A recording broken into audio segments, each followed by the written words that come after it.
Good luck. Kamay po sa mesa. Top 6 answers are on the board.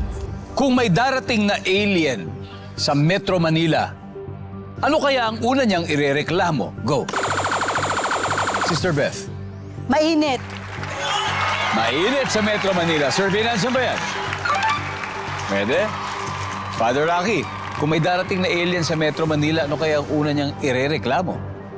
Matraffic. Matraffic. Survey says, top answer. Father, pass or play? Play. Okay, tara Sister Beth, balik po muna. Okay. Father Alan, kung may darating na alien sa Metro Manila, ano kaya ang unang irereklamo? Masyadong maingay. Masyadong maingay. Survey, nandyan ba yan? Nandyan nga. Father Ian, ano pa kaya? Mapolusyon. Mapulusot. Survey says. Yan. Father Ralph, ano pa kaya? May darating na alien sa Metro Manila, ano kaya reklamo niya? Overpopulation. Overpopulation. Survey says. Yun, Father Rocky. Isang dala po. Kung may darating na alien sa Metro Manila, ano kaya rireklamo nito? Sobrang baha. Bumabaha. Nandiyan ba yan? Wala po, Father Alan. Ano pa kaya? Ano kaya pwede ireklamo ng alien na pupunta sa Metro Manila? Okay lang. Sisters, pwede na po kayo mag-usap-usap. Father Ian, kailangan makuha natin to. May darating na alien sa Metro Manila. Ano kaya ang unang irereklamo? Masyadong masikip. Masikip. So parang ganun din, overpopulated ba tao? Survey? Pareho na po yan doon. Team Canosa. Ito po, Sister Chris, ano po kaya? Basura.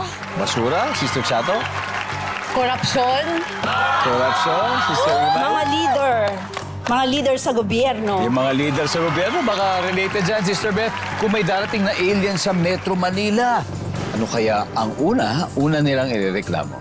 Maraming kurakot. Korupsyon. Sabi ni Sister, marami daw kurangot. Sister, pag gano'n, sabihin natin sa mga alien, kunin nyo na lang sila. Pwede. Ito, ang sabi po nila, marami kurakot. Ang sabi ng survey ay... Wala. Ito po, ang mabuting balita. May 84 points agad ang Team Padre ko. Pero plano ng Team Canosa na pagbutihin pa para makahabol sila mamaya. Kaya ito, mabuti rin kung makakuha ang studio audience ng sagot para makapag-shopping siguro sila o para makapag-libre for 5,000 pesos. So, ikaw! Hello, my friend. What's your name? Hi, my name is Christian Taraga from Hingoog, Misamis Oriental. Christian, so kung ang mga alien ay pumunta sila sa Metro Manila, ano kaya unang rereklamo nila? Madumi. Madumi. Madumi!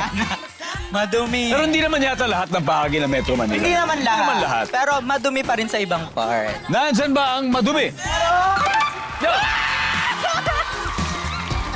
Congratulations. Here we go. 1,000, 2,000, 3,000, 4,000, 5,000 pesos! Thank you so much! At dahil ikaw ay isang fashionable person, meron din kaming fashionable item para sa'yo. Wow! Thank you so much! Congratulations. Thank Para you so sa'yo. much po.